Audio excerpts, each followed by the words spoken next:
तमिलनाडु में खुद तो स्टालिन अपना बचा नहीं पा रहे हैं, प्रशांत किशोर को लग रहा है कि वो उनके तमिलनाडु में जाकर किसी दूसरी पार्टी को करके और कह रहे हैं कि अब हम धोनी से ज्यादा अगली बार जब लोकप्रिय हो जाएंगे तो हम आएंगे, और कह रहे हैं कि वहां बिहार में नीतीश कुमार को सीट मत जिताइए। हाँ नहीं, एक छोटी सी बात, आपने अच्छा नाम दे दिया धोनी का। चेन्नई सुपर किंग का जब नाम आता है तो किसका चेहरा सबसे आगे आता है, बताएंगे जरा आप? ठीक बात है, महेंद्र सिंह धोनी हिंदी भाषी हैं, पहाड़ में पैदा हुआ, झारखंड में पला बढ़ा।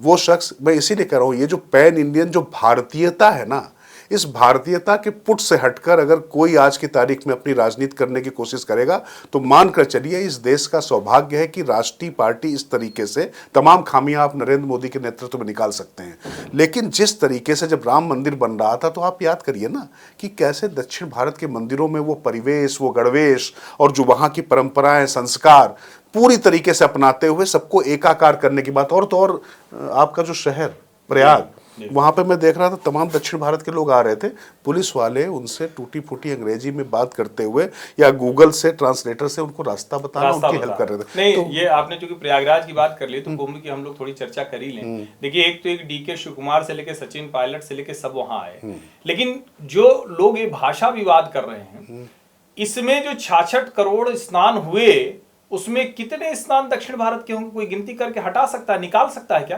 किस घाट पे कौन नहा रहा था बता सकता है क्या? और हमने तो कहा बार बार, उसकी चित्र भी हमने डाला कि पूरे प्रयागराज में आपको सारी भारतीय भाषाओं के बोर्ड आपको मिलेंगे। अब तो धीरे धीरे ये नेशनल पॉलिसी के तौर पर हो गया है कि उसको उसी तरह से हम आगे बढ़ाते हैं। मेरा ये मानना है कि अब उनको लग रहा है कि जो 1965 से जो द्रविडियन पॉलिटिक्स थी, पेरियार पॉलिटिक्स थी, वो अब खत्म हो रही है। उसको नए सिरे से वो कोशिश कर रहे हैं और वो ये कह रहे हैं कि अरे ये तो हिंदी सबको खा जाएगी, ब्रज को खा गई, अवधी को खा गई, भोजपुरी को खा गई, मगही को खा गई, मैथिली को खा गई। लेकिन भैया वो खा नहीं गई, उन सब से मिलकर ही हिंदी बनी है। और आप अंग्रेजी अंग्रेजी चिल्ला रहे हैं जो सारी भाषाओं को खा जा रही है, तमिल को भी खा रही, तेलुगु को भी खा रही, कन्नड़ को भी खा रही। तो मेरा यह मानना है कि अब वो समय चला गया और अब देश भर के लोग एक दूसरी जगह जाकर काम कर रहे हैं, रह रहे हैं। और आज के तकनीक के समय भाषा कोई ऐसी समस्या अब रह नहीं गई, बिल्कुल नहीं रह गई हर्षवर्धन। और दूसरी बात है कि भाषा की तो बात ही नहीं, भाव महत्वपूर्ण होते हैं। बिल्कुल। आपके भाव बहुत खराब है, चूंकि जिस तरीके की पॉलिटिकल राजनीतिक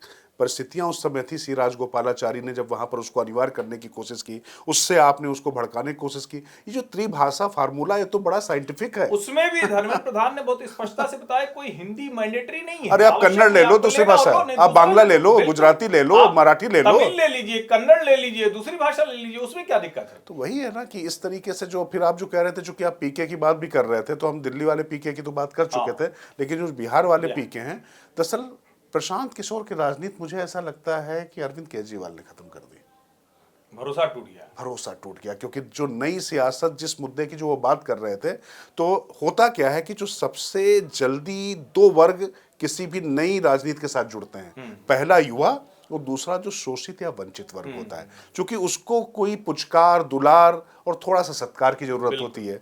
और युवा जो होता है उसको लगता है कि नहीं, कोशिश ये हो कि तस्वीर बदलनी चाहिए, तो इस हिमालय से भी गंगा निकलनी चाहिए। तो वो गंगा निकालने के लिए जो उसकी जो ऊर्जा होती है, उसके साथ में जो उसको आवाज देता है, उसको साथ लेकर चल देता है। लेकिन बार बार जो बात हर्षवर्धन आप भी कह रहे थे, हम सभी कह रहे हैं कि अरविंद केजरीवाल ने उन उम्मीदों और उस तरीके की राजनीति को पूरी तरीके से दफन कर दिया, ध्वस्त कर दिया है। और ये मुझे लगता है कि प्रशांत किशोर की दिक्कत है। और ये बात समझते हुए ही प्रशांत किशोर, शायद वो विजय थलाइवा आज की तारीख में देश के शायद सबसे महंगे कलाकार हैं और दुनिया के सबसे महंगे कलाकारों में उनकी गिनती, तमिल एक्टर हैं।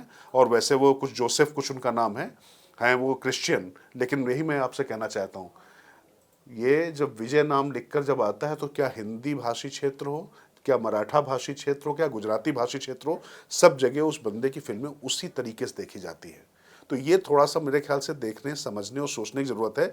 जो चीज दक्षिण भारत में लागू नहीं हो पा रही, वो पंजाब में सोचने लागू कर लेंगे। ठीक बात है। जहां पर पंजाबी गानों पर जो है अक्रॉस द वर्ल्ड लोग थिरकते हों, लंदन ठुमकता हो,